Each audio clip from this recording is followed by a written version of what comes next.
will go high. Love, grace, humility will win. And then you tell everybody to go to hell. You think that's going to work for you, Coach White? Think that's going to work for you? The reality of the situation is none of that stuff will win if it's left up to you, Stephanie White.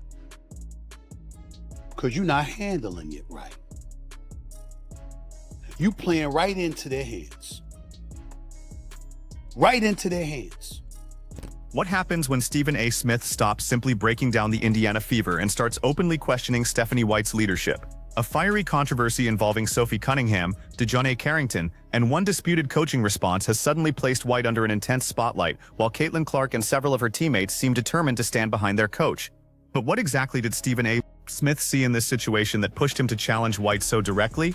And more importantly, could this confrontation reveal a much bigger issue developing inside the Indiana Fever than anyone initially realized? Wellness, our player safety is always a top priority for me. One of the things I pride myself on is my relationships with players. I thought the play got called right. Thankfully, Sophie's okay. Was it egregious? Absolutely. When you have a chance to watch that over and over and over on replay, you can see that. I didn't have that in real time. The hate, the fear-mongering, the divisiveness, the stuff that's trying to hijack our league will not win. It won't win. We are united. We are connected. We will not be Stephen A. Smith just transformed the Indiana Fever's newest controversy into a far larger conversation, because at this point, the debate is no longer limited to whether Stephanie White simply made one questionable judgment call. Not embracing the reality of the tense situation that the WNBA, and especially you as the coach of the Indiana Fever, is involved in. There are folks in Indiana at a home game booing you. You ain't the road team, you the home team, you the home coach, and they booing you. And Sophie Cunningham and Caitlin Clark can speak up for you all they want to, as they did, and as they should have. Now the real question is whether the Fever head coach has begun losing the trust of some of the very people she is responsible for leading, and Stephen A. Smith is demanding answers to questions that are becoming harder and harder for Stephanie White and the organization to ignore. Stephanie White, I've been a defender, the coach of the Fever. Get her out of there. Get her out of there. Fire her ass today. I don't want her back on that bench.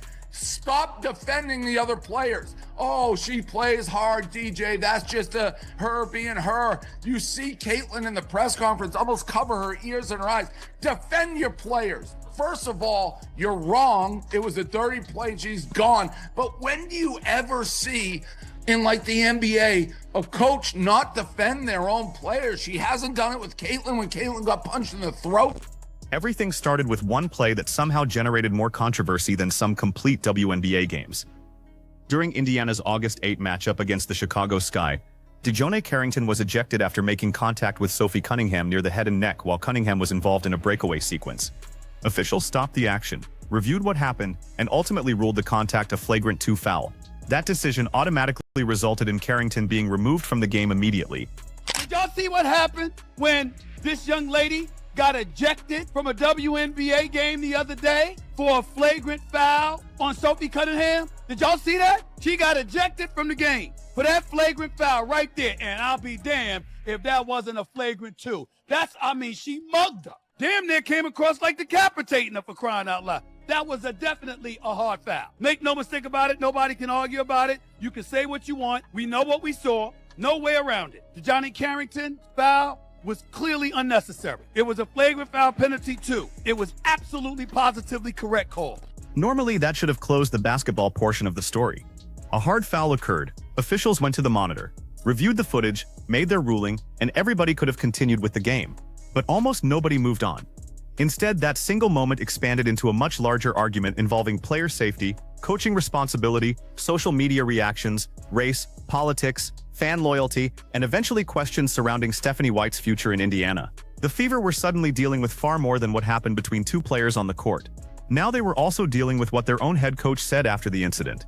That criticism might initially sound excessive until you understand why so many viewers remained unconvinced by White's explanation.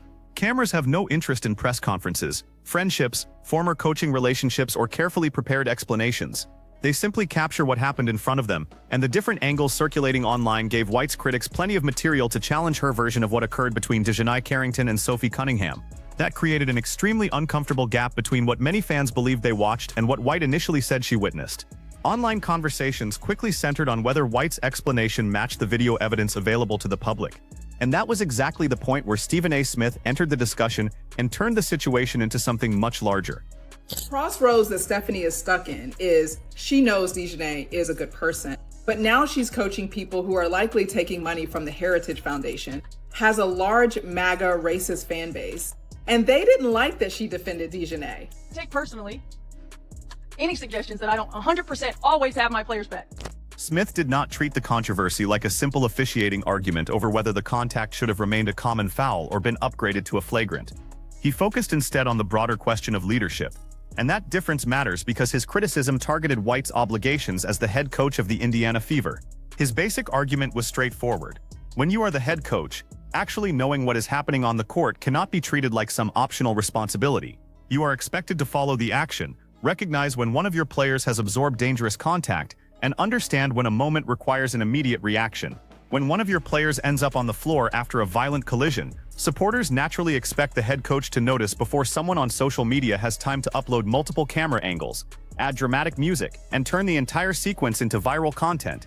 That only added another level of scrutiny to White's reaction. From there, people began connecting the incident to White's previous familiarity with Carrington, leading some critics to speculate that her history with Carrington may have shaped how she interpreted the play at first. That theory deserves caution, however, because having coached someone before does not automatically mean a coach will excuse or defend every decision that former player makes. That's a flagrant 2 every single damn time in the NBA and the WNBA. But you know things have devolved when you've got the Attorney General for the state of Florida saying that's why WNBA games ain't here because guess what? We are the prosecutors. Attorney General James Uthmeyer, the WNBA knows better than to play games down here in Florida because I'll be charging people with assault. I should probably clarify assault and battery. That is from the Attorney General of the state of Florida. Coaches can spend years around athletes, studying their habits, learning their personalities, understanding how they play, and developing relationships that may continue well after those players move to different teams. Supporters of White can reasonably argue that she was simply describing what she thought she saw while everything happened at full speed, rather than intentionally attempting to protect a former player. Her critics, however, are asking a much more uncomfortable question that is not so easily brushed aside. Would Stephanie White have reacted exactly the same way if the player involved had been someone she had never coached before? That question has become one of the primary reasons the controversy continues to survive. Once trust enters the discussion, every statement begins receiving another level of scrutiny. Then White made comments that completely changed the tone of the situation. Before Indiana faced the New York Liberty, she responded to the growing criticism, and instead of delivering the type of carefully polished statement coaches usually make when controversy surrounds their team, White essentially told her critics they could go to hell. There is something almost impressively chaotic about discussing grace, humility, kindness, and unity before effectively telling the people attacking you to take a very long walk in the opposite direction. It sounded almost like two completely different personalities had taken turns controlling the same microphone. Or not, you're wrong, but it starts to make me think you care more about the overlying social issues and not pissing off other people in the league and saying men can play in the league because she's one of those players. Coaches, when asked, always is taking the far left side of it. This isn't politics. Your player got assaulted. Defend your player in the press conference. Be like, yeah, that was a dirty play. She should have hit the showers. She acts like she's the coach of the other team. I don't care if she's the best X's and O's, which she's not. Get her the hell out of there. Either defend your players or get lost. Even so, the emotion behind White's response was impossible to miss. By that stage, she was no longer answering questions about one controversial foul. She was reacting to what she believed had become a broader effort to attack her character and create division inside her team. And there is a legitimate argument on White's side that deserves recognition. Coaching in the WNBA already comes with enormous pressure, but coaching the Indiana Fever while Caitlin Clark remains at the center of one of the biggest stories in women's basketball brings an entirely different degree of attention. Every coaching decision becomes content. Every substitution becomes content. Every expression on the sideline becomes content. And apparently every controversial foul can now receive enough analysis to resemble its own congressional investigation. The Fever have developed into one of the league's biggest attractions, meaning White is operating under a microscope few coaches ever experience. But Stephen A. Smith's criticism is not really centered on wins and losses or the standings. His concern is leadership, and that takes us directly to one of the most uncomfortable developments in the entire controversy. Indiana Fever fans booed Stephanie White inside her own home arena. She is the dumbest coach I've ever seen. Love, grace, humility, integrity. And you can go to hell if you don't love, grace, and integrity who I want. She is the dumbest human being to ever coach a professional sport. I say love wins. I will always have their back, except you didn't with Alyssa Thomas, except you didn't with DiJonai Carrington, except you didn't going back, except you never have. Hell, you're so stupid you can't even tell us what a woman is. You can't even tell us the difference between... Consider how unusual that really is. White was not entering Chicago, New York, or Las Vegas as the visiting coach, while hostile fans tried to make her uncomfortable. She was stepping onto the floor in Indiana, inside her own building, surrounded by supporters who were supposed to create home court energy for her team, and some of those same people were booing her. Stephen A. Smith zeroed in on that exact detail when delivering his reality check, stressing that White was not coaching the road team. She was the head coach of the home team. Once your own crowd starts turning against you, that goes beyond ordinary criticism and starts looking like a warning signal. The situation became even more complicated when Caitlin Clark publicly stood behind White. Clark reportedly said hearing the boos made her feel sick, while making it clear that the players supported their coach. She also suggested Indiana was determined not to lose that game for White. That reaction is significant because it exposes two completely different realities surrounding the same organization. Inside the locker room, White appears to have the backing of her players. Outside that room, dissatisfaction from parts of the fan base appears to be growing louder. That contrast creates an extremely difficult situation, because having your players defend you carries enormous weight. But player loyalty does not automatically erase questions about specific coaching decisions or how those decisions were explained afterward. Has had plenty of chances to come out with a statement like this and chose not to come out with a statement like this. But when she saw that her job was in jeopardy, after the Lieutenant Governor of Indiana came out with that statement, after she came out to say that she believed that the play between DiJonai Carrington and Sophie Cunningham wasn't intentional, when she came out with that statement and she saw how those fans reacted to her saying that, how the governor of Indiana came out saying how she spoke about that, now she wants to make a statement. Now she wants to try to flip her words and say that, oh, she didn't see video clips and see all this. Stand on business. What makes the entire situation even more interesting is that Sophie Cunningham herself has continued supporting White throughout the controversy, while White's larger message has centered on keeping the team united instead of allowing outside criticism to tear the group apart. Then Caitlin Clark offered another kind of response, in the place where basketball arguments ultimately matter most, on the floor. Against New York, Clark finished with 22 points and 10 assists, while Indiana defeated the Liberty 106. The victory also represented Indiana's 15th 100-point performance of the season, which added another strange layer of irony to the ongoing drama. While people outside the locker room were debating whether Stephanie White deserved to lose her job, her team stepped onto the court and dropped 106 points. Basketball occasionally has a very unusual sense of timing, but for the critics, offensive production does not erase the concerns. They want consistency from the head coach. They want players to feel protected, and when something controversial occurs, they want the coach's explanation to line up with what they believe they watched with their own eyes. That final issue may be the most damaging part of the entire situation for White. If she had immediately said she missed the play, admitted she did not understand the severity until seeing the replay, and explained that she would respond differently after reviewing the footage, the argument might have disappeared much faster. Instead, every new explanation seemed to create another question, and gave the controversy another reason to continue. I really believe that Stephanie White deserves to be fired. I don't care about the injury excuse. I think that's what they're going to use to keep her for another year, which they will, because, well, look at the injuries. See, she couldn't do her job. That's what they're going to do. And most likely, 99%, she'll be back. But honestly, the job she did, she deserves to get fired. She does. Let me tell you why. Number one, poor roster and cover for Bonner. To me, that alone should get her fired. First came the explanation that White had not clearly seen the play when it happened in real time. Then the video footage became central to the public debate. Later, she acknowledged that reviewing the replay showed something more serious than what she initially understood. After that came an emotional message centered on love, kindness, grace, and humility, followed by an unmistakably defiant response suggesting that the harshest critics could essentially go to hell. By then, this was no longer merely a basketball argument. It had transformed into a fight over perception, and perception becomes extremely dangerous once supporters begin believing that pieces of a story do not fit together. Every additional statement can then be interpreted as further proof of whatever theory people already accepted. That is what makes Stephen A. Smith's involvement especially significant. He is not criticizing White because of one sentence or one isolated reaction.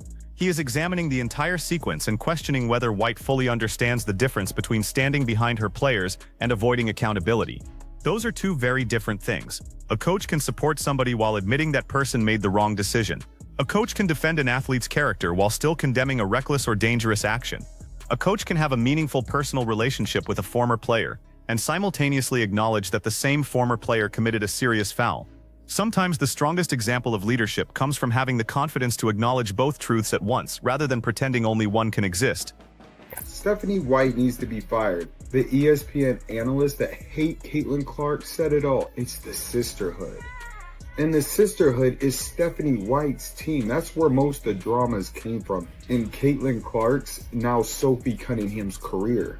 Stephanie White just defended DiJonai Carrington's, whatever you want to call it, assault attack on Sophie Cunningham.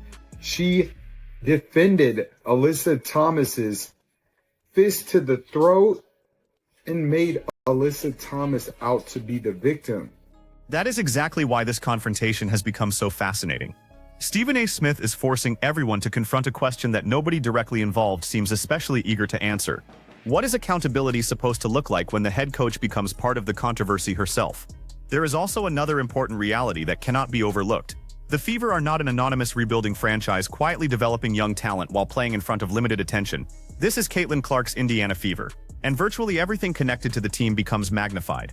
Every game receives added attention. Every controversial moment spreads across social media almost instantly. Every argument between fans becomes its own online battle, and every comment from the coach can become a national headline before the players have even finished eating after the game. None of that pressure appears likely to disappear. If anything, the spotlight will probably become even more intense as the Fever remain one of the league's most watched teams. The more every coaching moment is dissected, the more difficult it becomes for Stephanie White to simply coach basketball without becoming part of the surrounding storyline herself. Still, one thing could completely rewrite the entire narrative, and that is winning. Winning has always been one of the most effective answers to controversy in professional sports. But if Indiana begins losing, every unresolved complaint surrounding White could immediately return with even greater force. That is why Stephen A. Smith's criticism matters right now. He has directed national attention toward an issue that was already simmering beneath the surface, and the fact that White heard boos from some of her own supporters suggests that frustration among parts of the fan base is very real. Stephanie White is getting absolutely worked today. Wow, it's bad. Do you know how bad you must be?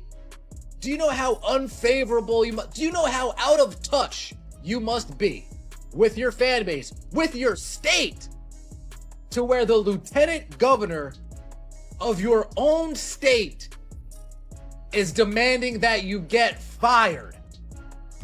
At the same time, the players publicly defending White suggests the atmosphere inside the locker room may look completely different from what frustrated fans imagine. Caitlin Clark's reaction makes it clear that Indiana's biggest star does not want outside criticism creating division within the team, while White's emotional response shows she believes some of the attacks against her have gone far beyond reasonable basketball criticism. Yet several major questions remain unresolved. Did Stephanie White truly fail to see the Carrington-Cunningham incident clearly when it happened at full speed, or did she see enough and simply misinterpret the seriousness of the contact?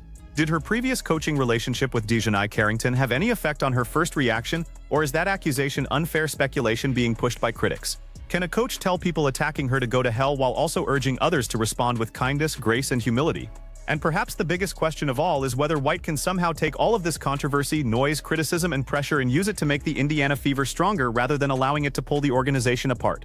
Stephen A. Smith may have delivered the confrontation and forced the leadership discussion into the national spotlight, but what happens next belongs entirely to Stephanie White. She now has the chance to do what every successful coach eventually has to do when criticism becomes deafening. Distractions become impossible to escape, and everyone starts questioning leadership. Respond not with another statement, another explanation, or another argument, but with results.